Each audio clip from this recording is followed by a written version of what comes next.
Olá, o meu nome é Hisoka e hoje vou falar sobre jogos de luta.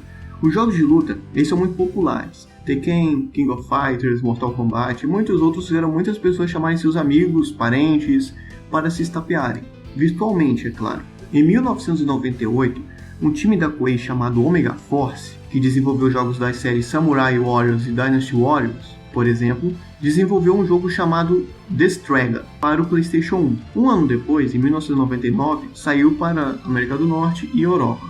O enredo é sobre seres chamados Straga, que abençoaram os humanos com prosperidade, mas com a ganância e desejo ilimitado de poder, os humanos conseguiram que esses seres lhe fizessem ferramentas que permitiam aos humanos usar poderes semelhantes aos usados pelos seres. Então, conforme o tempo passou, uma guerra civil ocorreu. O país, chamado Samuel, passou por uma guerra que durou 11 anos. Essas ferramentas foram seladas, mas anos depois foram descobertas por um dono de terras, chamado Zalber, que descobriu como usar essas ferramentas.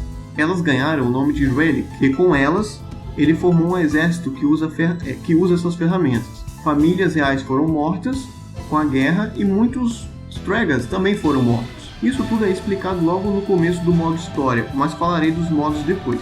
O importante é saber que alguns Straga apareceram novamente e Zalber comanda uma caça a esses seres. Um grande diferencial do jogo é o sistema de combate. Há uma arena onde a batalha acontece e onde os dois lutadores podem correr livremente. Há os modos de combate corpo a corpo e à distância.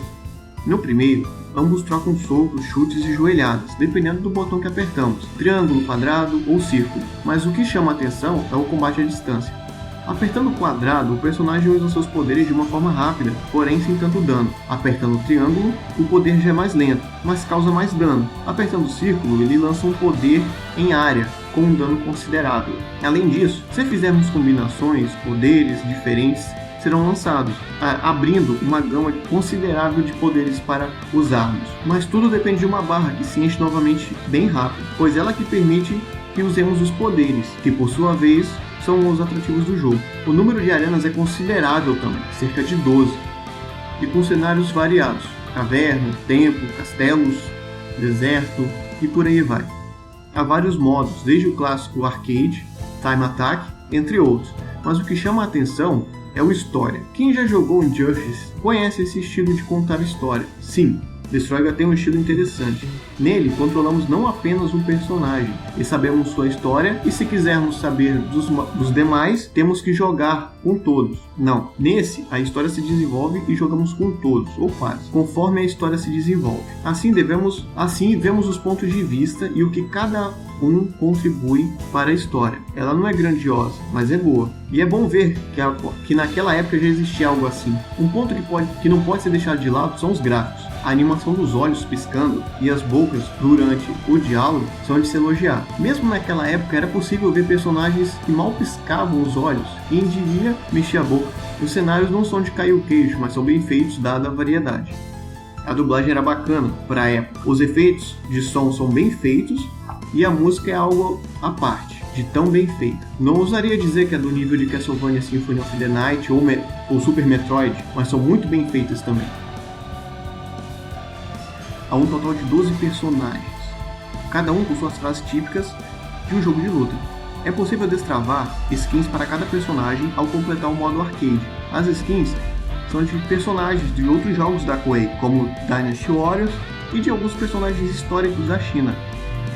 Os Relics, que são soldados que usam as Relics, daí o nome, não são jogáveis. O nome dos personagens sofreram alterações da versão japonesa para as demais. Algumas alterações foram apenas na escrita, e em outros foram na pronúncia também. Acredito que seja por causa da dificuldade do japonês em pronunciar algumas palavras, ou algum motivo comercial. Eu colocarei na tela o nome deles, tanto na versão japonesa quanto nas demais versões, que eu joguei pelo menos. Brad é o personagem principal, vive nas montanhas, vive uma vida despreocupada, ganha sua vida buscando metais valiosos, mas uma pequena vila é atacada e pessoas são mortas. Como quem fez isso foram soldados caçando Straga, a mando de Zalber, ele passa a buscar vingança. Seu poder é a explosão de calor. Celia, ela é uma dos últimos sobreviventes Straga. Após ser separada de sua família durante a Guerra dos 11 anos, ela foi acolhida por uma tribo nômade, mas ela viveu sua vida sem saber que era uma Straga. Até que conheceu Rosie, que falou de sua missão como Straga e assim eles partiram em busca de outros Straggers. O seu poder é o vento. Rosen, há muito tempo, como ele é um Stragger, ele tentou evitar que as Relics fossem usadas novamente. Ferido e derrotado pelas forças imperiais, Rosen desapareceu, mas ele retornou e se juntou a Celia. Então partiram juntos para encontrar e juntar outros Straggers sobreviventes e pôr um fim nas ambições de Zalber. O seu poder é descarga elétrica ou relâmpago. Raoni é o general e a mão direita de Zalber. Ele começou a servir Zalber quando Zalber ainda era um proprietário pequeno de terras. Para Raoni, a palavra de Zalber é lei, e seu poder é a explosão de aura. Aura, falando muito por alto, é uma energia que corre no corpo e, se uma vez controlada, ela pode ser utilizada como uma arma.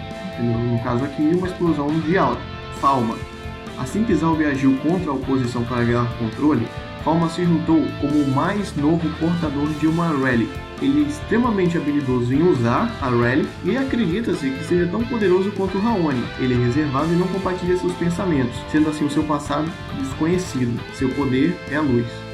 TM, como líder da resistência, TM se esforça para derrotar Zalber e devolver ao seu país os tempos de glória. Há muito tempo atrás, ele era um cavaleiro de uma das famílias reais, até que Zalber tomou o poder. Ele tenta juntar cavaleiros que se opõem a Zalber e tenta organizar uma força de combate. O seu poder é a aura da espada. Colger, ele é um espião enviado de um pequeno país no limite do continente e se juntou a TM na resistência. Ele costuma ver a situação de modo mais objetivo, pois ele é um forasteiro e não tem nenhuma ligação sentimental com as vítimas de Zalber. Ele teme que Zalber não seja parado e possa fazer de seu país o próximo alvo, e o seu poder são as lâminas.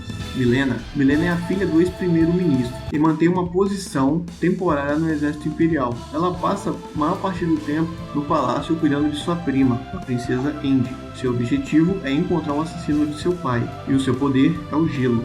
Andy é a segunda filha da família imperial. Todo o restante de sua família foi morta há 11 anos atrás.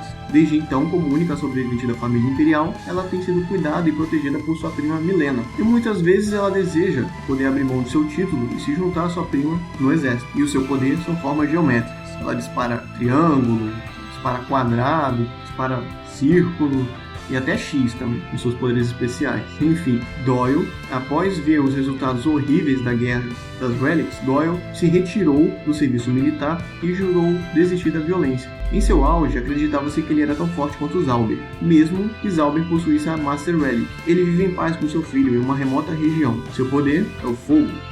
Reyes. Como dito, ele é o filho de Doyle. Ele não sabe que é uma Stragger e seus poderes são mantidos adormecidos, e eles despertam quando alguns eventos ocorrem na história, e o seu poder é a água. E por último, Zalber. Ele é o primeiro-ministro e planeja tomar todo o Império. Ele restaurou o poder das Relics, que são usadas para acabar com qualquer oposição política. Ele busca agora acabar com todos os Straggers e possui a Master Relic, que é a chave para o poder de todas as Relics. Seu poder é as trevas. Esse foi The Stragger, um jogo de luta divertido que foge daquele velho sistema de luta muito visto até então e visto até hoje. É claro que jogos melhores tecnicamente e até artisticamente foram desenvolvidos, mas sinceramente fico triste por não ter conhecido esse jogo na época e ver que ele não teve uma continuação. Pelo menos eu não encontrei nada que pudesse ser chamado de continuação. Então, mesmo sendo antigo, posso dizer que achei esse jogo muito bom, que vale a pena ser jogado, reunir os amigos e disputar horas e horas de muita diversão, pois é um jogo que envelheceu muito bem, se não pela história ou pelos gráficos, pela sua jogabilidade. Obrigado por terem assistido até aqui. Se gostou, clique no gostei, se não gostou, comente, sempre com respeito. Fiquem na paz e até mais.